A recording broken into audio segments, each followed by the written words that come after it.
দেশ স্বাধীনের ৭৫ বছরে বেলগাছিয়া সাধারণ দুর্গোৎসবের পুজো পড়ল ৭৫ বছরে, এবং ৭৫ বছর এই পুজোর বয়স হলো।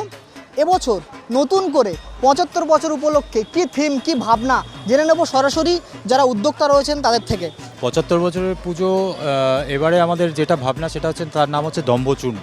তো ব্যাপারটা এইভাবে সাজানো হয়েছে, যেমন মা দুর্গার আবির্ভাব হয়েছিল অসুরের দম্ভকে চূর্ণ করার জন্য, ঠিক সেই রকমভাবে আরেকটু ব্রডারভাবে বলতে গেলে ব্যাপারটা এরকম, মানুষের আত্মচেতনা মানুষকে বহির্বিশ্বের সাথে আমাদের মানে সংযুক্ত করতে খুব হেল্প করে। তো সেই আত্মচেতনার উপর যখন নিয়ন্ত্রণ মানুষ হারিয়ে ফেলে তখন সেটা অহমিকায় পরিণত হয়। সেই অহমিকাটাও ধীরে ধীরে স্ফীত হতে হতে আরে বাজে আকার ধারণ করে, যেটা আমাদের সমাজের জন্য খুবই ভয়ঙ্কর একটা ক্ষতিকারক একটা জিনিস। সেই ব্যাপারগুলোকে মাথায় রেখেই আমরা এই প্যান্ডেলটাকে তৈরি করেছি।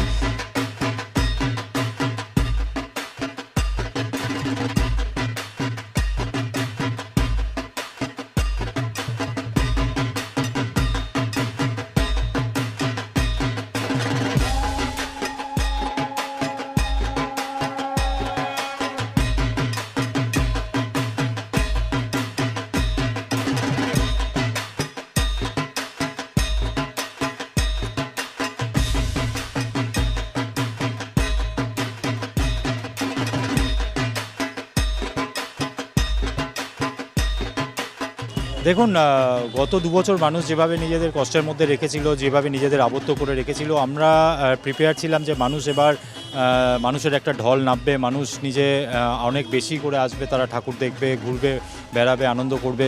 তো এই ব্যাপারের জন্য আমরা রেডি ছিলাম এবং আমাদের এক্সপেকটেশন অনুযায়ী মানুষ আসছে এবং আগামী দিনে মানুষের একটা জনস্রোত নামবে আমাদের বিশ্বাস। তবে ভালো যে মানুষ যে কষ্টের মধ্যে ছিল, মানুষ যদি এইভাবে বেরিয়ে এসে নিজেদের আনন্দের মধ্যে একটা রাখতে পারে, সেটা আমাদের সমাজের জন্য খুব ভালো জিনিস।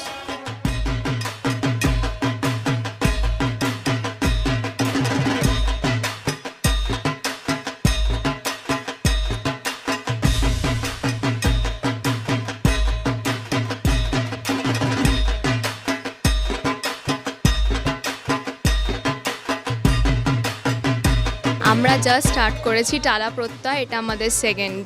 বৃষ্টি আসুক যাই আসুক ঠাকুর তো দেখবোই, অফকোর্স দেখবো। সে ছাতা নিয়ে বেরোই বা যাই বেরোই, ঠাকুর দেখবো। সাউথে মুদিয়ালি শিব মন্দির অ্যাসোসিয়েটগুলো দেখলাম, তারপরে এখানে এসে এটাই ফার্স্ট দেখলাম, একটু খেয়ে দিই।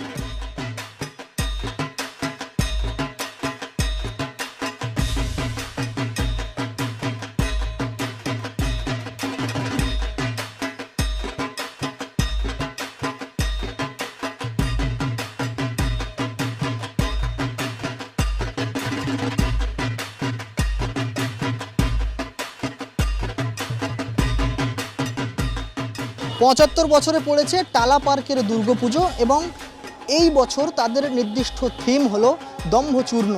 এবং এই দম্ভচূর্ণ প্রতিমা, মূর্তি, পাশাপাশি এই মণ্ডপ দেখার জন্য চতুর্থীর সন্ধ্যা থেকেই মানুষের ঢল। ৮ থেকে ৮০ প্রত্যেকেই এসে সামিল হচ্ছেন এই দম্ভচূর্ণের এক দর্শন নিতে।